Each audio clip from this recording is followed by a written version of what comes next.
देखिए, अगर वैसे समझा जाए तो यहाँ पे दो एक सीनियर डिफेंस एक्सपर्ट बैठे हैं, वो मेरे से आपसे ज्यादा बेहतर जान सकते हैं कि परिस्थितियां क्या है और कैसे किस तरीके से डील किया जाए। यही लोग सरकार को एडवाइस करते हैं टाइम टू टाइम कि कैसे क्या नहीं, करना चूंकि चाहिए। नहीं, एक मैं जी। इसलिए अब कह रहा हूं चूंकि अनुरुद्ध जी, जी ये सवाल जी जी इसलिए है क्योंकि हाँ यही सरकार ने उम्मीद हाँ बढ़ा वही दी है जी कि भाई जी जी पाकिस्तान डेफिनेटली पर हम डेफिनेटली सर्जिकल स्ट्राइक कर देते हैं, तुरंत यस जवाब देते हैं। जी जी जी जी इसीलिए आ रहा हूं। मैं कह रहा हूं कि पहली बात, बांग्लादेश ये जो कह रहा, पाकिस्तान बार बार टीवी चैनल इधर उधर उनके लोग आके बोलते हैं कि आलू, अरे भैया वो तो खाने के लिए खुद कंगले बड़े बैठे हो, तो बांग्लादेश वो तो हुल में जाना ही नहीं है कि हम ये दे देंगे वो दे देंगे। वो दूसरे का लेके बैठे हैं, उनके पास खाने को क्या है। दूसरा दूसरा बांग्लादेश जाके जर्मनी और मिस्र से बैठ के आलू नहीं लेगा, क्योंकि इतनी दूर इतने लंबा सब कुछ सफर करके वो 4 गुना ऐसी परिस्थिति में नहीं लेगा जहां पे बांग्लादेश की पर कैपिटा इनकम और सब कुछ एक बड़े बुरे दौर से गुजर रहा। ठीक है। दूसरी चीज ये है, समझना चाहिए कि आज के टाइम पर जब भी कोई कंट्री ग्रोथ करेगी, चाहे हम वो इंडिविजुअल लेवल पे हो, अगल बगल डिस्टरबेंस किया जाए, आप ये मतलब सोचना चाहिए।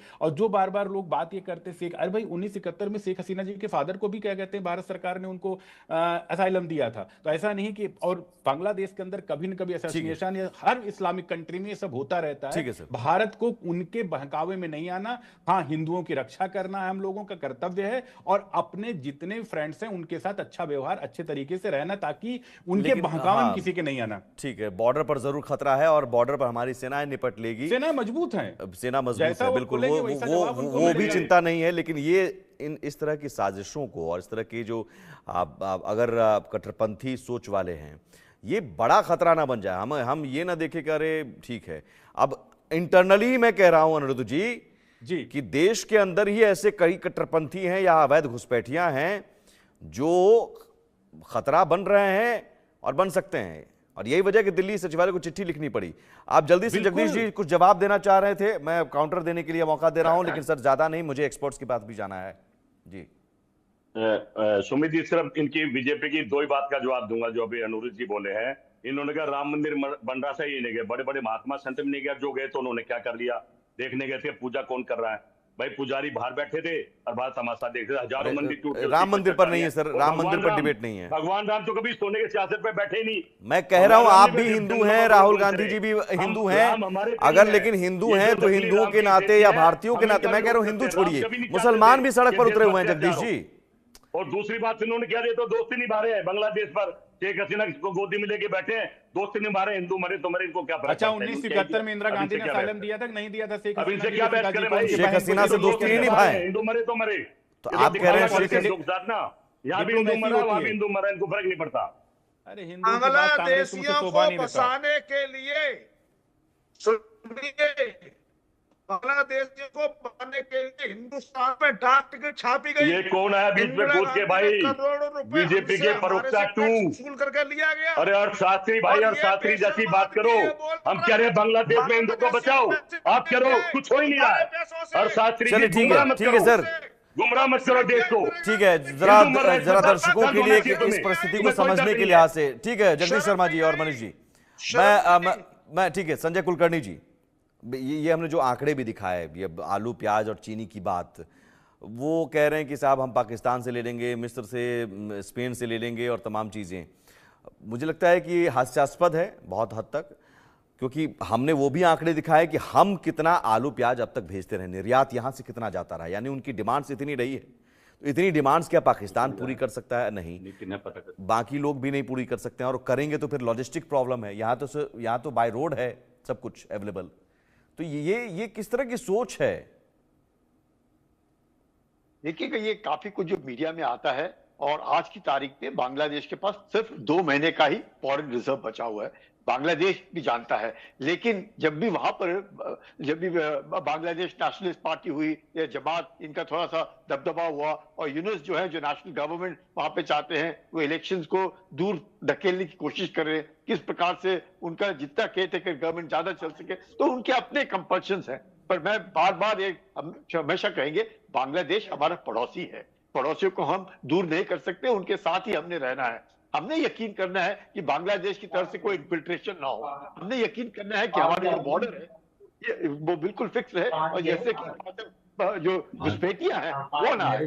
हमने यकीन करना है कि जो इलीगल इमिग्रेंट यहाँ पे आ गए हैं बांग्लादेशों को, उनको आइडेंटिफाई करना है। हमने रोहिंग्यों को देखना है कि यकीन करना है कि वो यहाँ पर गड़बड़ ना करे। तो हम लोगों ने अपना जो हमने करना है तो ये कहना कि बांग्लादेश के बरखिलाफ जाकर के, जो बांग्लादेश में लोग हैं वो बांग्लादेशी हैं, वो हिंदुस्तानी नहीं है, बांग्लादेशी हैं। तो ये कहना कि हमने जाकर के लड़ना है वो अभी वह समय नहीं है। थोड़ा सा शांत और सब्र करके रखना है। हमारे फॉरेन सेक्रेटरी गए हैं, उनसे बातचीत होती है, काफी कुछ हल निकलते हैं। यार हमेशा एक दूसरे के साथ बॉक्सिंग ही करना है वो गलत भावना के साथ होगा। बांग्लादेश जानता है कि भारत का बहुत बड़ा योगदान रहा है। नहीं ठीक है वो सर, मैं लेकिन ये कह रहा हूं कि खतरा कितना बड़ा है, खतरा जो हमने दिखाया बहुत बड़ा खतरा तो बहुत बड़ा है, इसमें कोई शक नहीं है। उस खतरे से हमने अपने आप को संभालना है, यकीन करना है कि घुसपैठना है, यकीन करना है कि पाकिस्तान का जो इन्फ्लुएंस है बांग्लादेश में उसको किस तरीके से रोकना है। चीन जैसे आप कह रहे हैं $14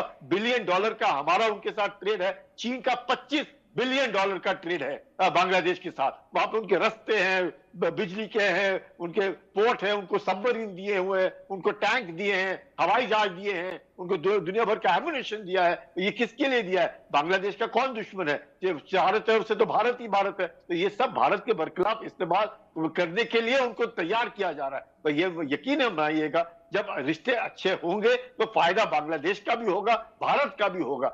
भारत में भी नॉर्थ ईस्ट है, वहां पर भी इस तरह के वो पाकिस्तान कभी नहीं चाहेगा कि रिश्ते अच्छे हो, तनाव कम हो।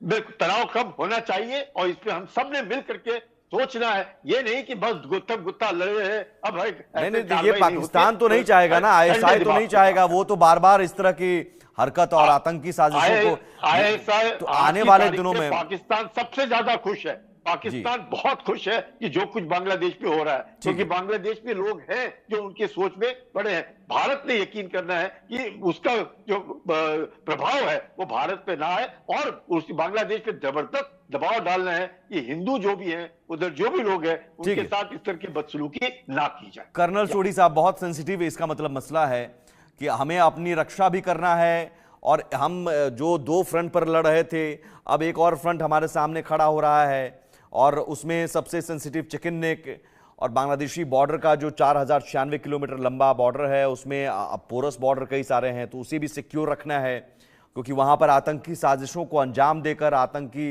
हो सकता है आतंकी बेस बनाकर या कुछ बम ब्लास्ट करवाकर कोशिश की जाए कि इस तनाव को और बढ़ाया जाए। तो भारत के लिए अब बात भी, लेकिन एक एक्शन भी दिखाना होगा। किताब है ग्रेट गेम ईस्ट, जो कि बर्टन लिंटन ने लिखी है, और उस किताब में बहुत अच्छी तरह से समझाया गया है कि कुछ दशकों पहले तक बांग्लादेश किस तरह से आतंकवादी इस्तेमाल करते थे नॉर्थ ईस्ट में दहशत फैलाने के लिए। लेकिन उसके बाद काफी साल तक बांग्लादेश ने ऐसी हरकतें नहीं की जब तक शेख हसीना सत्ता में थी। आज हमारे सामने, जैसे जनरल कुलकर्णी साहब ने सही बताया, ये बहुत एक सेंसिटिव इशू है और हमारी केंद्रीय सरकार और सेना पूरी तरह से सक्षम और सार्थक है इस इशू को टैकल करने के लिए। लेकिन मैं दो छोटे पॉइंट कहना चाहूंगा सुमित जी। सबसे पहले, जो ये इलीगल इमिग्रेंट्स हैं, चाहे रोहिंग्या हो चाहे बांग्लादेशी हो, इन्हें हमें निकालना चाहिए। पिछले 10 साल के आंकड़े दिखाते हैं सिर्फ 18 रोहिंग्या को भारत से भेजा गया है, जो बहुत कम है। दूसरी चीज सुमित जी, मैं इंडिया न्यूज और आपको सलाम और नमन करना चाहूंगा कि आप बहुत अच्छी डिस्कशन करवाते हैं, मैं आपका चैनल देखता रहता हूं। लेकिन हमारे अधिकतर इलेक्ट्रॉनिक मीडिया चैनल हैं जो कि इतने अलग टाइप की डिबेट कराते हैं, जहां पे चीजों को उकसाते हैं, और जब बांग्लादेशी हमारे ये बाकी न्यूज चैनल्स को देखते हैं तो उसको कोट करते हैं अपनी प्रेस में कि भारत के न्यूज चैनल ये सब कर रहे हैं। तो बहुत जरूरी है, जैसे बाकी पैनलिस्ट ने भी कहा, हमें संयम बरतना चाहिए, हमें वो चीजें बात करनी चाहिए जो कि रियल पॉइंट हो। अगर हम बांग्लादेश को उकसाएंगे तो हमारा वो पड़ोसी है, वो हमारा अगेंस्ट जाएगा। सर, बांग्लादेश को उकसाने की जरूरत नहीं है, यहाँ पर बिल्कुल आपकी बात से मैं सहमत हूँ, लेकिन सहमत आंशिक रूप से इसलिए हूँ, सॉरी, क्योंकि हम बांग्लादेश की बात कर रहे हैं। मैं ये कह रहा हूं बांग्लादेश और यूनुस सरकार, मैं दोनों को अलग अलग देख रहा हूं। यूनुस सरकार कट्टरपंथियों की सरकार है, शेख हसीना ने कहा हत्यारी सरकार है, आतंकियों की सरकार है, पाकिस्तानियों की शह पर चलने वाली सरकार है। और बांग्लादेश का मतलब सिर्फ यूनुस सरकार नहीं है, अवामी लीग भी है। अवामी लीग के कार्यकर्ता भारत से संबंध चाहते हैं बेहतर। अवामी लीग तो बांग्लादेश का एक बड़ा तबका भारत के साथ संबंध को बेहतरी चाहता है वहां भी, लेकिन चंद कट्टरपंथियों की वजह से स्थिति बनी हुई है। तो उन कट्टरपंथियों का इलाज बहुत जरूरी है और बहुत तरीके से जरूरी है, और मुझे लगता है कि सरकार उस इलाज के बारे में सोच रही होगी या इलाज किया भी जा रहा होगा। कई बार हमें देरी से पता चलता है।